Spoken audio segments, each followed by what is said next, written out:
Well, egimu ku migaso gy'okubeera mu Uganda UAE convention is nti ofuna omukisa okubuuza ekyo kibuuzo ky'oyagala.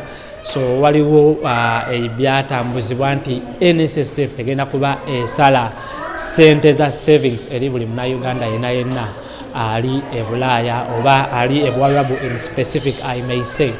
Naye olwaleero tufunye omukisa ne wabaawo abuuziza ekibuuzo kino mu audience ng'abuuza abakungu ba NSSF nti kituufu sente z'abaana zibakolerera omusaala gwabwe NSSF egenda kutandika okuzibatemako nga bazisevinga Uganda oba si kituufu.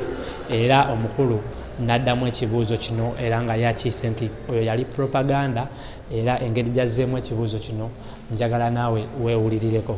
Let me begin with a question that was very specific to NSSF, but I'll also make a comment on capital, chicken.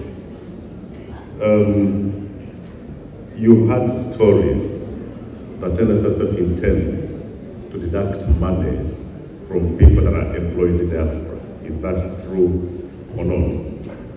For lack of a better term, I would call that propaganda. You and I know that when you leave Uganda and come to the UAE to work, the relationship that you enjoy is between you and your employer.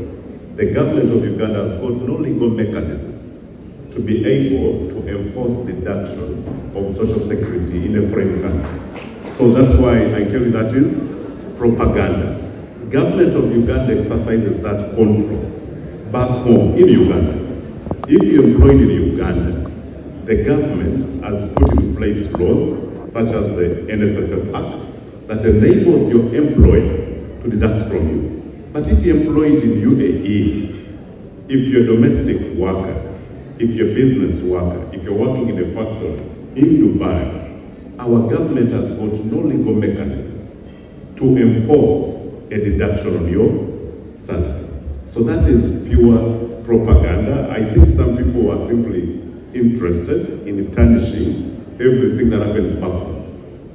Okay? I think there is a lot of good that as a country we bring on the table, but let's also not be deceived that there are also colleagues whose main duty is to tarnish everything about government. But the government has got no such plan because legally, how can it even enforce it? It is like you telling me that the government of UAE is going to deduct, savings from its citizens who are employed in Uganda.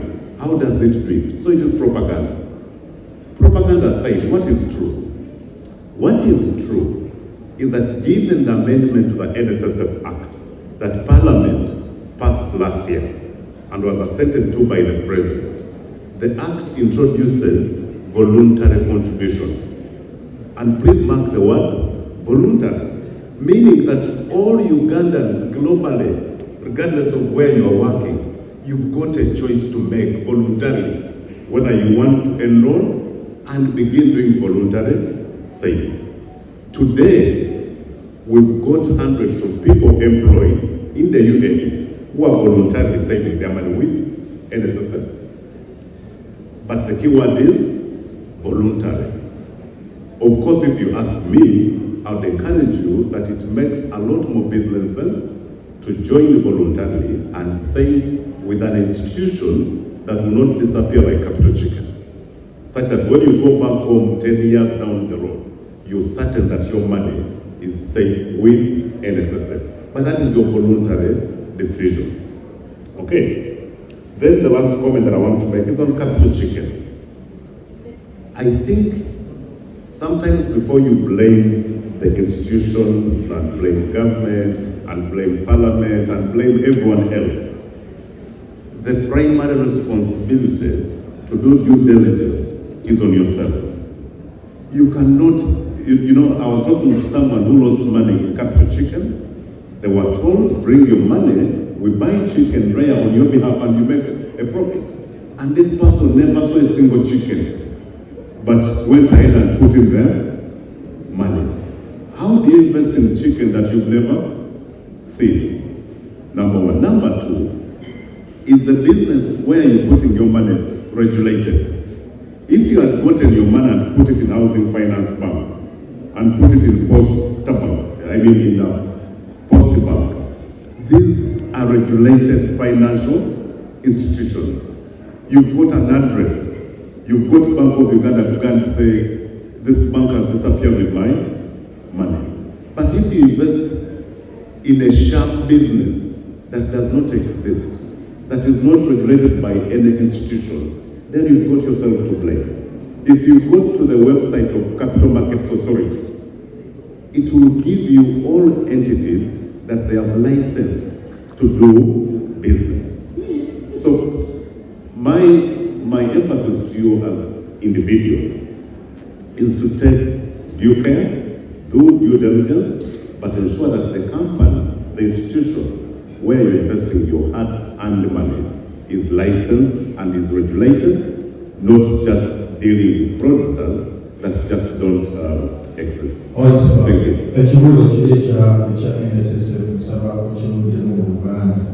Okay. Now, my Uganda is not very good, but if I speak Lusoga, because every Uganda in this room really understands Lusoga too well. But I'll try. Now, ekibuzo cha NSSF nti waliwo plan government ya Uganda gyerina okusala sente buli mwezi okuva ku bantu abakolera ebunayirangiro. Nagambye si kituufu, ekyo bakiyita propaganda. Mu Lusooka bakyeta siasa. Okay? Babalimba kubanga government ya Uganda mu mateeka terina buyinza busobola kujja mu nsi ndala netandika okusala ku sente z'ofuna mu nsi eyo.